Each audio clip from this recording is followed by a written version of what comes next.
Graça e paz, irmãos, amém? Bom dia. Tem alguém aí vivo? Amém? Irmãos, é um prazer, um privilégio estar aqui e ao mesmo tempo uma responsabilidade tamanha estar assumindo o púlpito do pastor Arlene Machado, né? Não é para qualquer um, não. E dizer aos irmãos que assim é muito bom podermos estar juntos, adorando o Senhor, louvando o Senhor.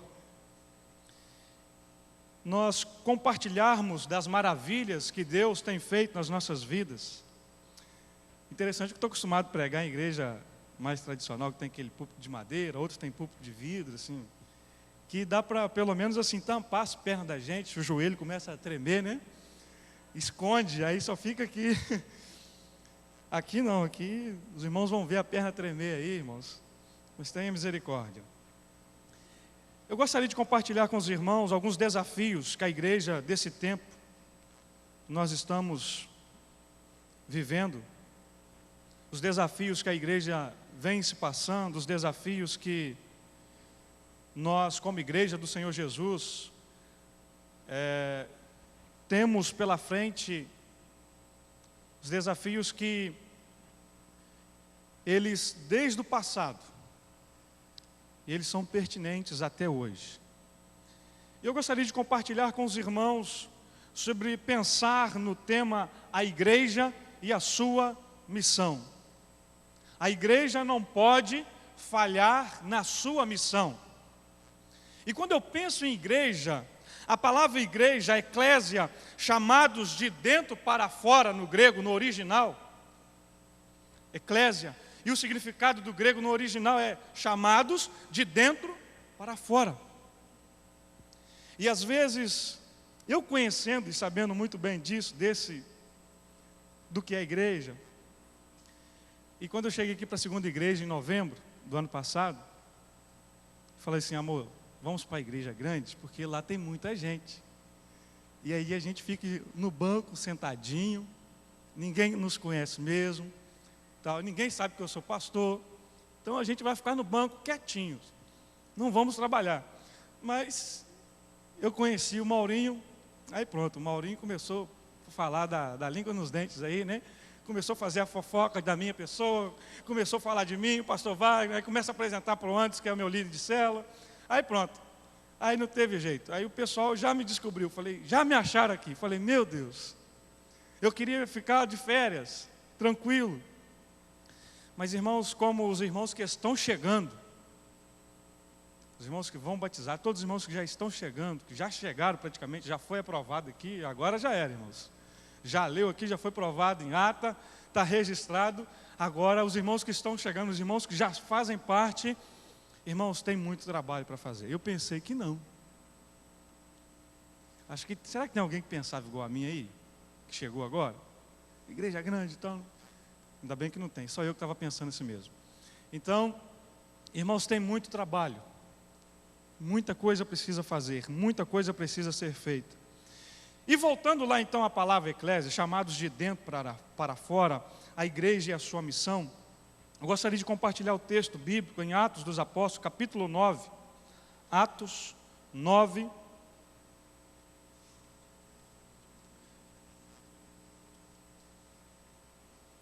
Alguns teólogos dizem que esse livro deveria ser chamado Atos do Espírito Santo de Deus. Atos capítulo 9. Versículo 31. Atos 9, 31. Assim a igreja desfrutava de paz em toda a Judéia, Galiléia e Samaria, sendo edificada e vivendo no temor do Senhor, e crescia em número pela coragem vinda do Espírito Santo. Vamos falar com Deus mais uma vez? Senhor, Pai, em nome de Jesus, a Tua palavra é viva e eficaz. Que a Tua palavra tenha o poder sobrenatural em nossas vidas. Fala, Senhor, aos nossos corações nesta manhã. E que a Tua palavra venha ao nosso encontro. E que aquilo que precisa ser consertado, que possamos permitir que o Espírito Santo do Senhor produza em nossas vidas o fruto que há necessidade em nós. Em nome de Jesus. Amém. Amém, irmãos? Interessante que quando nós lemos que a igreja desfrutava de paz, nós estamos falando de um período em que nesse momento na história da igreja, ela estava vivendo em total perseguição. Que nesse período, essa igreja estava vivendo em um momento em que os cristãos estavam sendo massacrados, em que a igreja estava sendo perseguida, os crentes perdendo a sua vida. Os nossos irmãos lá no passado estavam sendo mortos, arrastados das casas, sendo lançados no cárceres. Mas nesse momento, no capítulo 9, se você pegar o início do capítulo 9, nós vamos ver a conversão de Saulo, de Paulo. E aí Paulo então se converte, tem um encontro com o Senhor Jesus. Mas nesse momento, há um momento em que essa igreja estava desfrutando de uma paz, de uma paz. Nós fazemos parte porque a nossa missão é expandir o reino de Deus. Amém? A nossa missão, irmãos, é expandir o reino de Deus. Então, irmãos, eu e você, nós não somos salvos só porque a gente é bonitinho, não. Nós somos salvos pela graça, pela misericórdia do Senhor, para expandir o Evangelho de Jesus, que tem o poder de transformar vidas. Amém? Esse Evangelho que há 18 anos atrás eu conheci e que teve o poder de transformar a minha vida. Esse Evangelho, irmãos, que há 18 anos atrás ele me tirou das garras do inferno, das profundezas do inferno. Esse Evangelho, irmãos, até hoje, e ele continua tendo o mesmo efeito, o mesmo poder de salvar, de libertar o homem da escravidão do pecado. Então, por isso que a missão da igreja é expandir o Evangelho do Senhor. Nós não podemos conter esse Evangelho para nós. Esse Evangelho precisa explodir. E explodir significa o dínamo, que é explosão, poder. Poder, o poder do Evangelho. E aí, irmãos, nós vamos vendo que o crescimento da igreja tem que abranger todos os segmentos da igreja de Cristo Jesus, para que ela venha crescer de fato, para que ela venha ser a igreja capacitada para ser luz no mundo, para ser o sal da terra. Então nós temos uma missão, a igreja tem a sua missão de ser luz e de ser sal.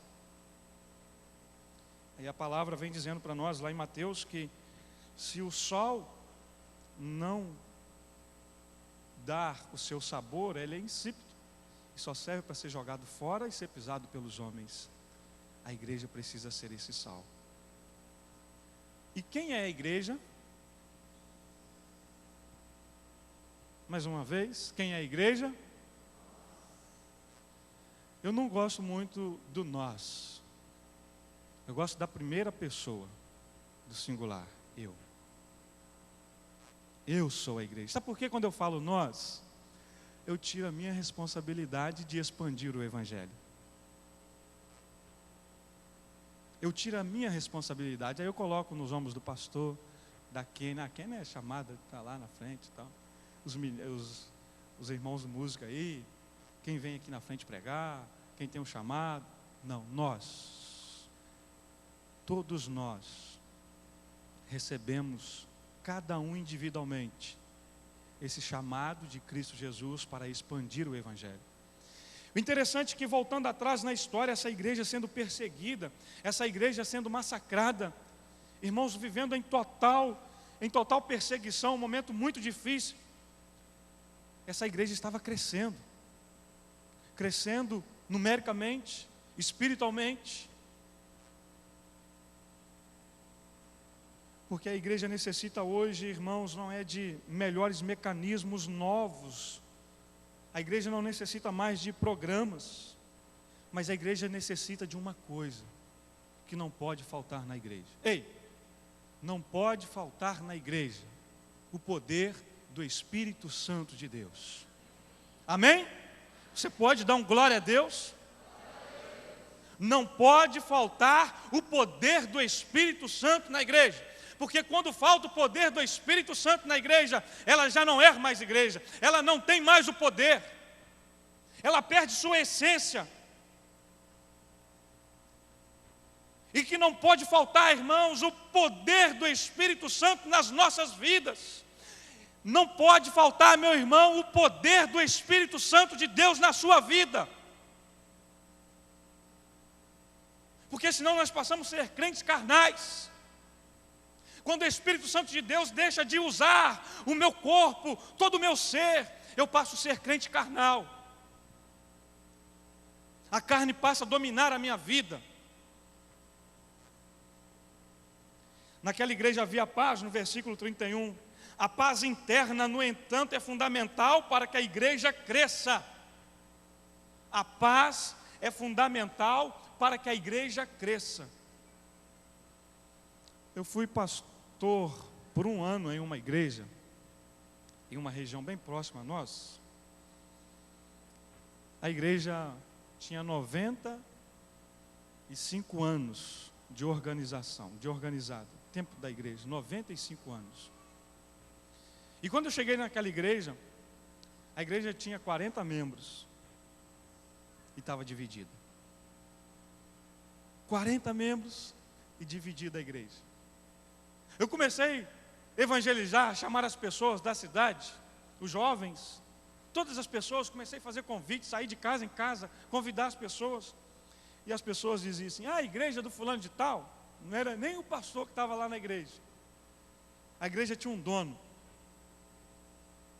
Eu dizia: não é a igreja dele não, a igreja é de Cristo. A igreja é de Cristo. Ele é membro lá da igreja, mas a igreja não é dele não. Irmãos, a paz interna, ela é fundamental para que o Espírito Santo de Deus haja no nosso meio. Se no nosso meio não houver paz, se no meio da igreja não houver paz, não tem como o Espírito Santo de Deus agir. Uma igreja, aí eu vou falar isso aqui mais à frente, a igreja que precisa ser edificada no temor, andar no caminho do Senhor, ela precisa, irmãos, viver em uma paz com o Senhor.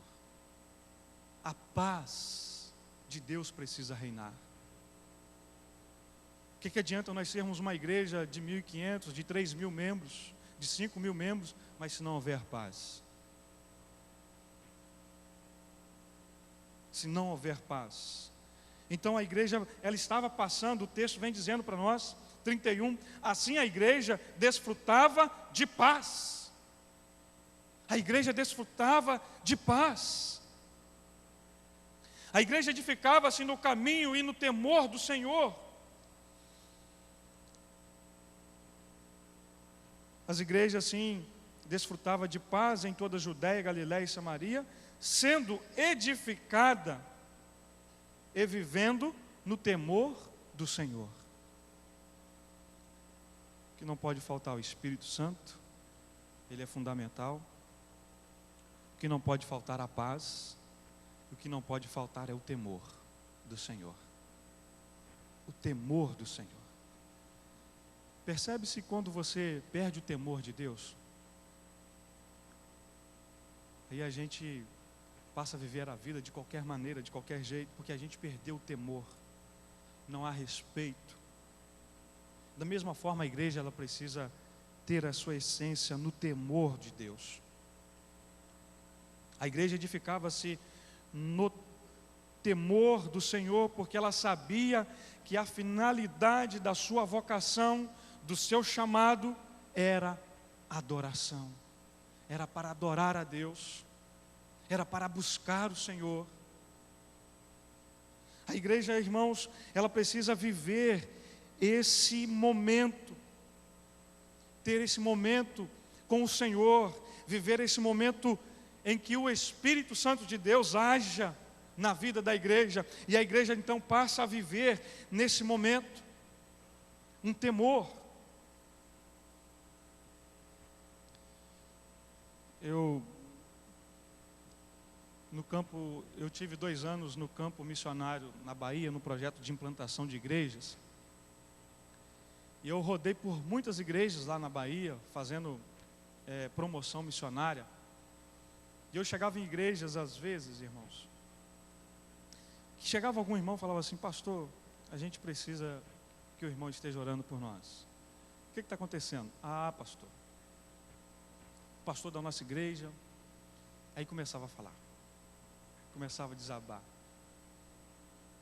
Ah, pastor, outros vinham e falavam: ah, pastor, preciso de oração porque a igreja aqui não está boa, essa igreja não vai crescer, essa igreja não vai para frente. Ah, pastor, e começava a falar, e falar mal. Irmãos, nós precisamos amar a igreja do Senhor. Ei, nós precisamos amar a igreja do Senhor. Se eu amo a igreja do Senhor, eu não vou falar mal da igreja. Se eu amo a segunda igreja batista, porque a segunda igreja batista, ela não pertence a grupo, ela não pertence ao pastor, ela não é do pastor, ela tem um subpastor, que é o Senhor dos senhores, que é Jesus Cristo, e essa igreja pertence ao Senhor Jesus. Eu preciso amar a igreja. Então eu não posso sair por aí falando mal da igreja do Senhor. Às vezes nós esquecemos que a igreja é do Senhor e metemos lenha na igreja. Perdemos o temor. E quando se perde o temor, irmãos, quando nós perdemos a essência principal, aí nós começamos a falar. O que a gente vê, às vezes, de errado, pronto, aquilo dali é fundamental. As outras coisas a gente esquece. Tudo de bom que está acontecendo, tudo que está funcionando naturalmente, a gente esquece.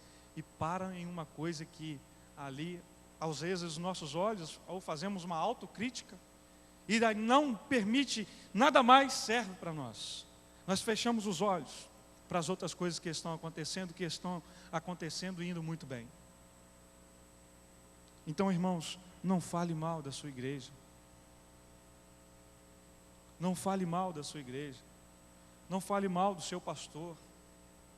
Ore por ele. Ore por ele. Ore pela sua igreja.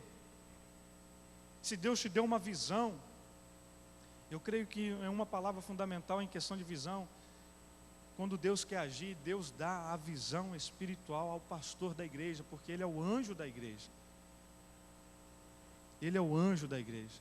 Ele recebe de Deus a visão que a igreja precisa ter. E Deus dá a ele a visão.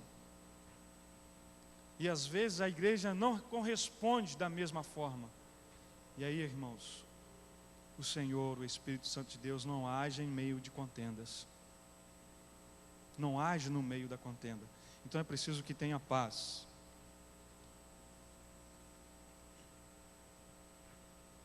A igreja também, irmãos, ela passava por um momento de conforto no Espírito Santo. A igreja estava sendo confortada. Não é o conforto de estar sentado, de estar tudo bem. Ela recebia um conforto sobrenatural do poder do Espírito Santo. Ela estava confortável. confortavelmente no Espírito, passando por perseguição, mas confortável no Espírito.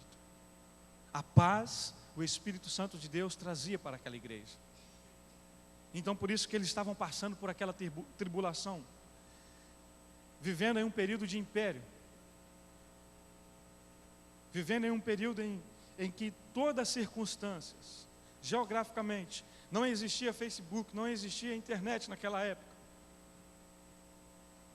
A filosofia naquele momento explode, o conhecimento filosófico, vários pensamentos filosóficos.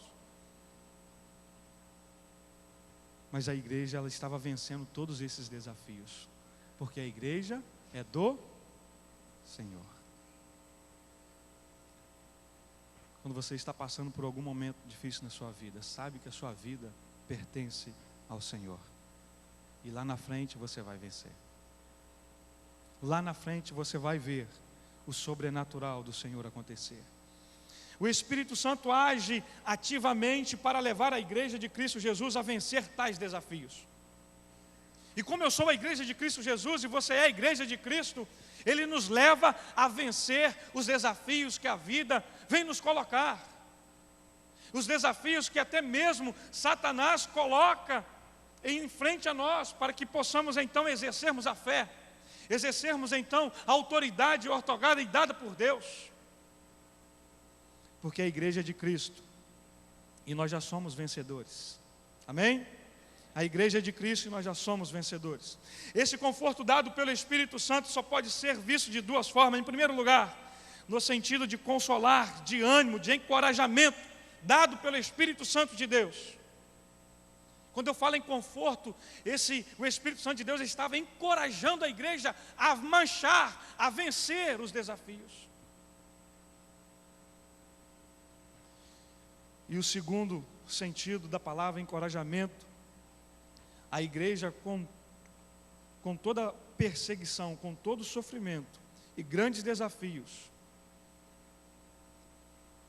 a igreja não possuía força em si mesma para viver como igreja e para cumprir a missão que ela tinha que exercer. A igreja, ela estava passando por esse momento, lá a igreja primitiva, e também hoje nós passamos por esses desafios. E esses desafios nós conseguimos vencer, nós conseguimos ultrapassar esses desafios quando nós colocamos a nossa vida no altar do Senhor. Quando você coloca a sua vida no altar de Deus, nós conseguimos alcançar esses desafios, vencer esses desafios. Irmãos, em Mateus, no capítulo 16, versículo 18, a declaração nos traz uma boa notícia e também uma má notícia. A primeira notícia que esse versículo traz para nós de Mateus, que é a boa notícia é que o adversário, ele vai tentar destruir a igreja de qualquer jeito. Ele vai impedir o crescimento da igreja de qualquer jeito. Ele vai impedir o crescimento da igreja. Mas ele não será capaz de destruir a igreja do Senhor. Ei, ele não será capaz de destruir a igreja do Senhor. Ele vai tentar todos os meios para destruir a igreja, mas ele não irá conseguir. E a má notícia, irmãos, é que o diabo, ele vai tentar e vai investir com todas as suas forças, com todos os demônios, para destruir a igreja. E se não for possível de destruir a igreja de uma só vez, ele vai arrancar tijolos por tijolos. Tenha cuidado, porque o diabo não brinca de ser diabo. O seu plano, o seu objetivo, matar, roubar e destruir. Então, se ele não conseguir destruir a igreja de Cristo Jesus, de uma vez por toda, ele vai arrancar tijolos por tijolos. Como, pastor? É isso: fofoca, facções dentro da igreja, intriga. Esses são os tijolinhos que o diabo usa para ir destruindo a igreja devagar. Irmãos que não conversam com o outro, que não perdoa o outro. São os tijolinhos, são as artimanhas de Satanás para destruir a igreja de Cristo Jesus. Esses tijolinhos nós precisamos ter cuidado e vigiar. Vigia. Antes de orar, nós precisamos vigiar, porque o nosso adversário, ele brama, ele ruge como um leão, buscando a quem possa devorar, a quem ele possa estraçalhar de uma vez por toda. Vigia, vigia, irmão. Para a gente concluir, irmãos, no final da nossa mensagem, a igreja precisa crescer, e esse crescimento não pode ser buscado a qualquer custo, a qualquer preço, pois assim não será um crescimento sadio, e sim doentio. A igreja, ela precisa, para que a igreja cresça, porém ela precisa que seus membros também cresçam. Não há um crescimento numérico se não há vida, se a nossa vida, a vida dos membros da igreja, não há crescimento. Não tem como a igreja crescer. A igreja pode inchar, mas crescer não será um crescimento se a vida dos seus membros não crescer junto, não evoluir junto. O crescimento numérico, ele vem consequentemente de uma vida espiritual da igreja. Se nós estamos buscando, o Senhor começa então a derramar, e é fruto daquilo que nós estamos buscando. E terceiro e último, para a gente poder concluir e fechar, não há crescimento integral da igreja com a vida diminuída dos seus membros. Não tem como a igreja crescer se os membros da igreja não crescem. Cristo precisa ser a estrutura na vida da igreja. Agora, diante de tudo que nós falamos aqui, gostaria de fazer um desafio a você nessa manhã, que você saísse daqui no nome de Jesus. Uma coisa só que eu gostaria que você guardasse no seu coração: eu preciso ser um ganhador de almas. Eu preciso ser um ganhador de almas. Você precisa ser um ganhador de almas. A igreja precisa crescer. Eu gostaria de desafiar você. Há pesquisa que diz que depois que o crente se converte, batiza, tomara que vocês não estejam nessa média, os irmãos que vão se batizar, não fazem parte dessa estatística. Depois que ele, depois de 5 anos de convertido, crente batizado, a vida dele espiritual começa a cair. E nessa manhã eu gostaria de desafiar você a voltar ao primeiro amor. Eu gostaria de desafiar a igreja, a segunda igreja batista em Itapiruna, a voltar ao primeiro amor. Talvez você esteja vivendo: pastor Wagner, nós precisamos de um avivamento. Sim, precisamos de um avivamento. E esse avivamento acontece na minha vida primeiro e na sua vida primeiro. E esse avivamento, ele acontece quando nós então passamos a decidir que não queremos mais viver uma vida acomodada. E permitimos então que o Espírito Santo de Deus comece a trabalhar na minha vida, nas nossas vidas. Pastor Wagner, eu preciso que a minha célula cresça e multiplique. É a ferramenta, é a estratégia de Deus para a sua vida. É uma ferramenta que Deus nos deu para alcançar muitas e muitas outras vidas. É o momento de você afiar sua ferramenta. Eu gostaria de te convidar para vir aqui à frente enquanto os irmãos vão estar cantando. Eu gostaria de desafiar você a vir aqui à frente. Nós vamos orar juntos. Nós vamos fazer um clamor ao Senhor. Eu já estou aqui, irmãos. Eu já estou aqui na frente colocando a minha vida à disposição do Senhor, para que o Senhor me use como instrumento nas mãos dele, como uma ferramenta bem afiada.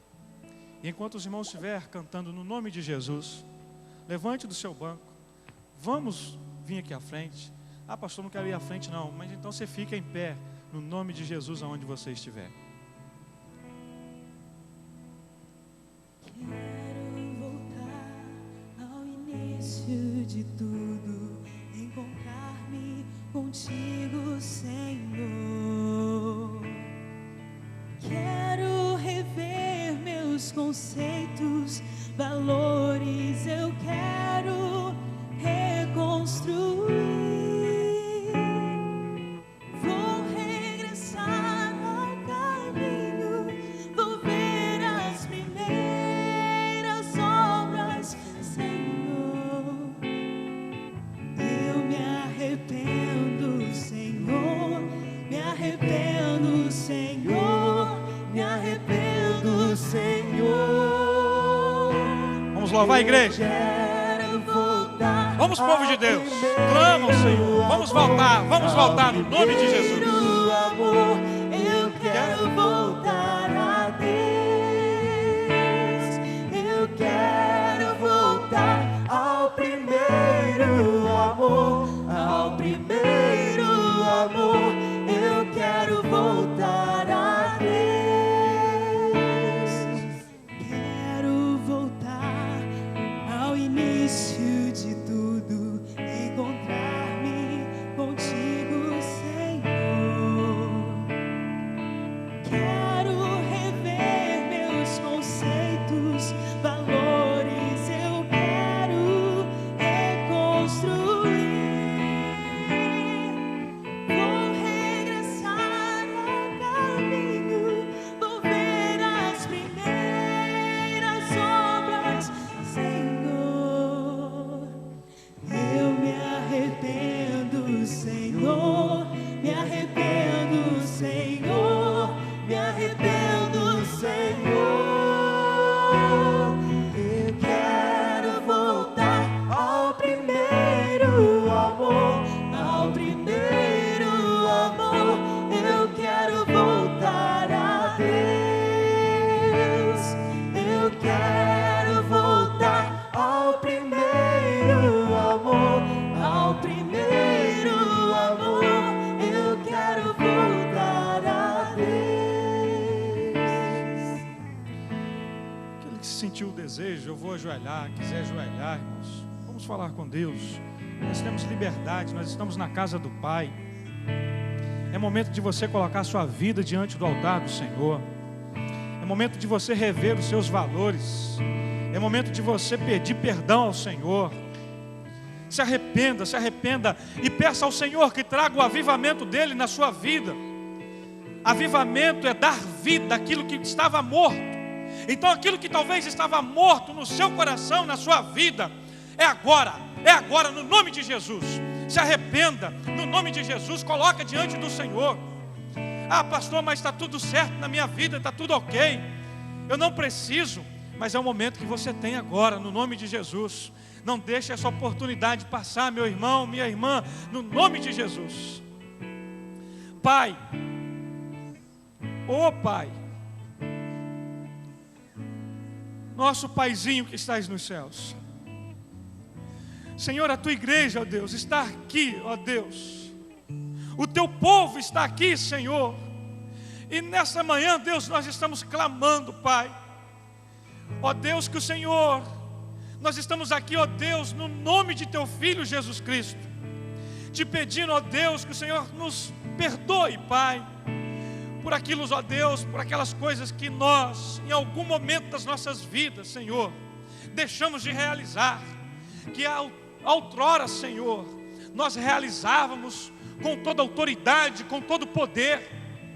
Talvez aquilo que está morto no nosso coração, algum fruto do Espírito Santo, ó Deus, que em nós está parado, que no nome de Jesus, o Senhor, ó Deus, esteja despertando para a honra e glória do teu santo nome.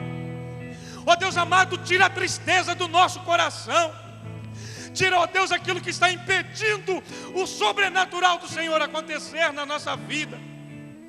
Deus querido, como que aqueles homens do passado curavam os enfermos, expulsavam os demônios, tudo na autoridade do Senhor. E nós agora clamamos no nome de Jesus. Nós também queremos essa mesma unção, porque é dada a nós, é dada à igreja do Senhor. Então, ó Deus, no nome de Jesus, Pai, que nós te clamamos agora, nós te imploramos, ó Deus, com teu poder, na tua autoridade, para que a igreja, Senhor, nós como igreja do Senhor Jesus, venhamos, ó Deus, a exercitar esse poder dado do Senhor. Nós não iremos retroceder, Satanás, porque nós já somos vitoriosos. A minha vida pertence ao Senhor. A minha vida foi conquistada com sangue na cruz do Calvário. E a minha vida é do Senhor Jesus. E nada vai me parar de pregar o Evangelho. Nada vai me parar, nada vai me travar no nome de Jesus. A tua palavra nos diz, Senhor, ainda que nós sejamos levados como ovelhas ao matadouro, Senhor, ainda que nós, ó Deus, sejamos, ó Deus, levados para ser mortos, mas nós, ó Deus, não iremos, ó Pai, nos afastar do teu amor, porque o teu amor nos constrange, o teu amor nos alcançou, Senhor. Reaviva-nos, ó Deus. Aviva a tua igreja, Senhor. Aviva o teu povo, ó Deus. Que possamos voltar ao primeiro amor, Pai. Ah, Deus querido, quanto nós precisamos voltar ao primeiro amor. O quanto necessitamos de voltar a esse amor genuíno. Pessoas estão sendo, ó Deus, cada dia mais massacradas pelo diabo. Pessoas, ó Deus, sendo oprimidas, ó Pai. Pessoas, ó Deus, longe do Senhor, longe do Senhor. Conforme diz Jeremias, para onde nós iremos, Pai? Para onde nós iremos, Deus? Se só Tu tens palavras de vida, Pai. Para onde, ó Deus, nós podemos ir, Senhor? Só o Senhor é Deus na nossa vida, só o Senhor é Deus, só o Senhor é Deus. Por isso então, Deus, nessa manhã nós nos arrependemos e retornamos ao primeiro amor. Deus querido, no nome de Jesus, que voltamos para os nossos lares, lavados, remidos, no nome de Jesus, e que possamos exercer a autoridade no nome do Senhor, porque somos vitoriosos no nome de Jesus, no nome de Jesus. Deus abençoe, irmãos. Deus abençoe. Que você tenha uma manhã abençoada no nome de Jesus. Pode dar um abraço no irmão que está aqui na frente. Deus abençoe. Você pode aplaudir ao Senhor Jesus. Você pode aplaudir a Jesus. Ele é Deus. Ele é Deus. Ele não falha. O amor dele não muda. O amor dele não mudou. Deus abençoe.